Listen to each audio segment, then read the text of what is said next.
Hey, good morning, everyone. Morning warm up. This came up actually twice yesterday with some clients when it comes to coaching, and they said, "Hey, you know what? I thought I did everything right.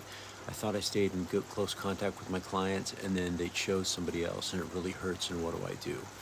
And I totally get that. So I'm just going to lay out basically four things here to think about. So the first one is this, right? Why do people not choose us? And we can have the best process in the world, but a couple things. One, it may be outside scenarios that we don't have any control over. Maybe they have a family member that got their real estate license or something along those lines.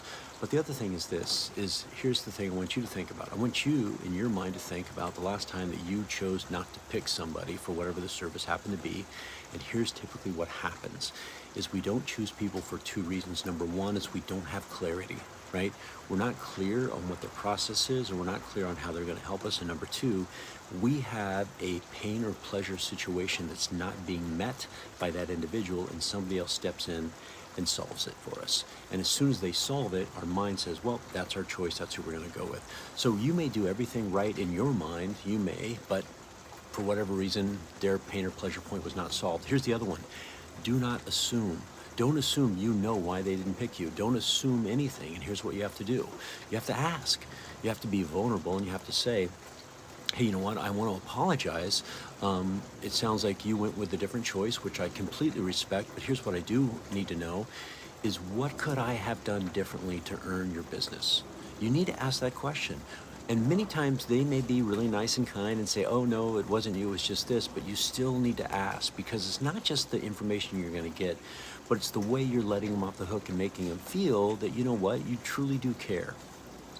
And then the last one is this, is I want you to remember this, is be grateful for them no matter what happens, and let them know that you respect their choice and that you wish them the best, and send them off with a great handwritten note.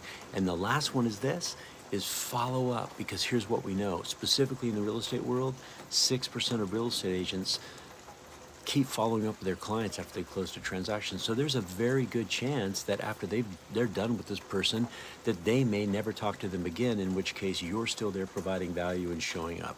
So those are the areas that I would think about, but don't assume, right? Make sure you're identifying and listening what's their pain and pleasure point, and you're addressing those needs. And if they don't choose you for whatever reason, sometimes it can be out of your control. If it's not out of your control, it's something you didn't do, ask what it was that you could have done differently to earn the business. And last but not least, stick with them and be grateful for them no matter what happens. Don't get tied to the outcome, get tied to the relationship. All right, everybody, hey, make it a great day. Be awesome and help somebody. I'll talk to you later.